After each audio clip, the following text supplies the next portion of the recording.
ikaze nanone kuri PK Media Panel, bahaye ikaze mu makuru agezweho kuri uyu mugoroba tariki 19 Gicurasi 2026. Tuyahere kuri inkuru ivuga ko Perezida Samia Suluhu Hassan yashimiye Perezida Paul Kagame wafashe ya mbere ku ikoreshwa ry'ingufu za nuclear muri Afrika. Perezida wa Tanzania Samia Suluhu Hassan yashimiye Perezida Kagame wakoze ubutaruhuka mu guharanira ko Afrika nayo yaza imbere muri gahunda zo kwisunga ingufu za nuclear mu iterambere ry'uyu mugabane. Yabigarutseho kuri wa 19 Gicurasi ubwo yari mu nama nyafurika yiga ku iterambere ry'ikoreshwa ry'ingufu za nuclear. Iyi nama izwi nka NEISA, Nuclear Energy Innovation Summit for Africa, yabaye kuva kuri wa 19 kugeza ikabizageza ku wa 21 Gicurasi 2026.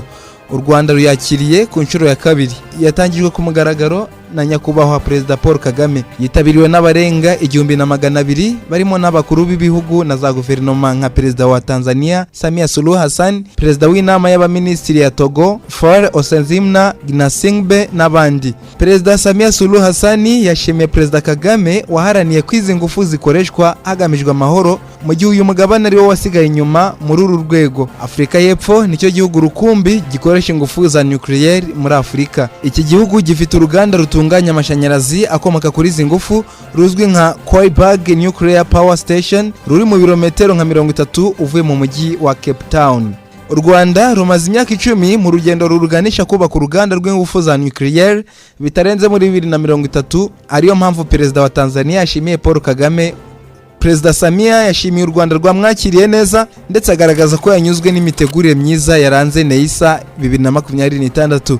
Yavuze ko iterambere rya Afrika mu by'ubukungu rishingiye ku kubona uburyo bw'ingufu butangiza, buhendutse ndetse burambye. Yavuze ko Afrika ikomeje kugaragaza iterambere mu by'inganda, ubucukuzi bw'amabuye y'agaciro, ibikorwa remezo by'ikoranabuhanga n'ibindi bikorwa bikenera ingufu zihagije. Akavuga ko amashanyarazi akomoka ku ngufu za nuclear ari igisubizo.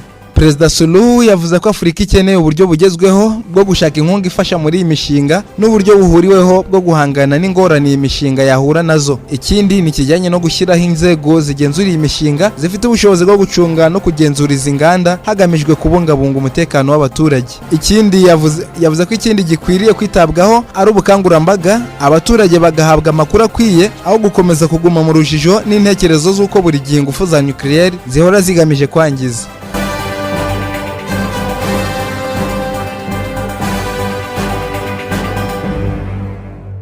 Tujye Kinshasa, nkubwire ko abatavuga rumwe n'ubutegetsi bashinze ihuriro rirwanya ivugururwa ry'inteko ishinga amategeko. Abanyapolitiki batavuga rumwe n'ubutegetsi bwa Repubulika Iharanira Demokarasi ya Kongo bashinze ihuriro C64 rifite intego yo kurwanya umugambi wa Perezida Felix Tshisekedi wo kuvugurura itegeko nshinga. Iri huriro rigizwe n'abanyapolitiki bakomeye muri iki gihugu barimo Martin Fayulu washinze ishyaka ICD, Moise Katumbi washinze ishyaka Ensemble, Jean-Marc Kabund, Delice Sange wa Envol na Matata Ponyo wa LGD. C64 yashinzwe kuri wa 19 Gicurasi 2026 mu muhango wabereye mu mujyi wa Kinshasa nyuma yaho Perezida Felix Tshisekedi wa RDC atangaje ko itegeko nshinga riri gusuzumwa kugira ngo harebwe niba ryavugururwa. Tshisekedi wari mu kiganiro n'abanyamakuru cyabereye Kinshasa kwa 6 Gicurasi yavuze ko adafite gahunda yo kurenza manda 2 yemererwa n'itegeko nshinga, ariko ko abaturage niba muhiya 3 azabyemera. Perezida wa RDC yanavuze ko nibigera muri 2028 intambara yo mu burasirazuba bw'igihugu itararangira nta matora y'umukuru w'igihugu azabaho nk'uko muri Ukraine atabaye mu gihe kiri mu ntambara n'Uburusiya.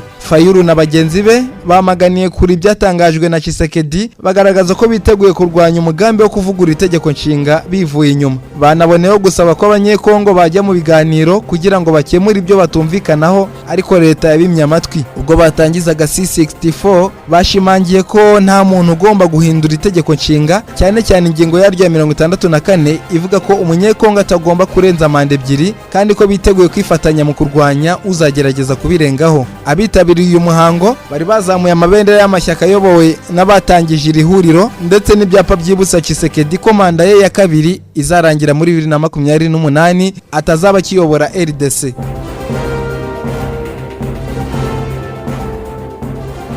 twambuke tujye muri Uganda nkubwire ko abanya-Uganda babujijwe gusuhuzanya kubera icyorezo cya Ebola. Minisiteri y'ubuzima muri Uganda yashyizeho amabwiriza abuza abantu guhana ibiganza ndetse n'ubundi buryo butuma abantu bakoranaho mu rwego rwo kwirinda icyorezo cya Ebola gikomeje kugenda cyaguka muri iki gihugu. Iyi minisiteri yabitangaje nyuma yo kugaragaza ko hari abantu babiri banduye icyorezo cya Ebola bakuye muri Repubulika Iharanira Demokarasi ya Kongo ndetse ko umwe muri bo yitabye Imana. Umunyamabanga uhora muri Minisiteri y'ubuzima muri Uganda, Dr. Diane Atwine, yasabye abaturage b'iki gihugu kwirinda gusuhuzanya bifashishije ibiganza, guhoberana ndetse n'ibindi bishobora gutuma bakoranaho kubera ko iki cyorezo cyandurira mu matembabuzi abantu bahanye. Yatanze urugero agereranya Ebola na COVID-19, avuga ko iki cyorezo cya Ebola kitandurira mu mwuka ahubwo ko cyo cyandurira bitewe n'uko wakoze ku muntu waba uyanduye. Yavuze ko igihe umuntu ayifite mwicaye mu cyumba kimwe ntimukoraneho adashobora kuyandura, gusa ngo igihe wamusuhuje n'ibiganza byawe ushobora guhita uyandura. Yakomeje asaba abaturage kuzajya bibuka gukaraba intoki inshuro nyinshi bakoresheje amazi cyangwa imiti yagenewe kwica udukoko. Yabwiye ko igihe hari umuntu wakumva afite ibimenyetso by'iki cyorezo birimo umuriro mwinshi, kuruka, kuva amaraso ndetse n'ibindi, akwiriye guhita ajya kwa muganga. Dukomereza kuri iyi nkuru ivuga ko Togo yageze ikirenge mu cy'u Rwanda ikuriraho abanyafurika bose visa. Perezida w'inama y'abaminisitiri ya Togo, Faure Essonzimna, yafashe icyemezo cyo gukuriraho abanyafurika bose visa mu gihe bateganya kumara mu gihugu cye iminsi itarenze 30. Kwa 18 Gicurasi, Minisitiri w'umutekano muri Togo, Colonel Calixte Batosi Majulba, yatangaje ko iki cyemezo kireba abanyafurika bose bafite pasiporo zitaratakaza agaciro. Minisitiri Majulba yasobanuye ko Gnasingbe yafashe iki cyemezo mu rwego rwo guteza imbere ukwishyira hamwe kwa Afurika, korohereza urujya n'uruza rw'abantu n'ibicuruzwa n'ubufatanye bw'ibihugu n'abatuye uyu mugabane.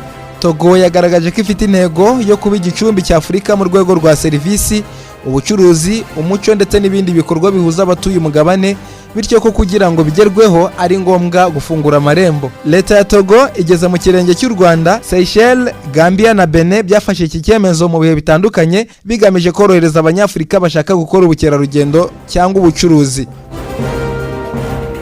Dusoreze kuri inkuru ivuga ko abantu batatu baguye mu gitero cyagabwe ku musigiti witwa Islamic Center of San Diego muri leta ya California, n'abasore babiri bakigabye basangwa bapfuye bikekwa ko bahise birasa. Icyo gitero cyagabwe ejo tariki 18 Gicurasi ahagana saa 6 z'amanywa ku isaha yo muri Amerika. Polisi yahise itabara nyuma yo kwakira amakuru ko hari umuntu wari uri kurasa kuri uwo musigiti uherereye mu gace kitwa Claremont. Polisi yavuze ko ikiri gukora iperereza ku cyateye urwo rugomo, bigaragara ko rufitanye n'urwango ku bayisilamu. Umuyobozi wa polisi ya San Diego, Scott Wahl, yavuze ko nubwo batabaye kuri uwo musigiti bitabaye ngombwa ko bakoresha amasasu mu kugarura ituze. Amakuru yatangajwe n'inzego z'umutekano avuga ko umwe mu bapfuye yari umuzamu w'uwo musigiti ndetse yashimiye uruhare yagize mu gukumira ko icyo gitero gikomera kurushaho. Icyo gitero cyabaye mbere gato y'uko abayisilamu bakoresha uwo musigiti batangira amasengesho yo ku manywa, ndetse hari abari bamaze kugera imbere mu musigiti. Ni hano dusoreje amakuru yaragezweho. Iyi ni PK Media Panel, tubararikire gukomeza kudukurikira.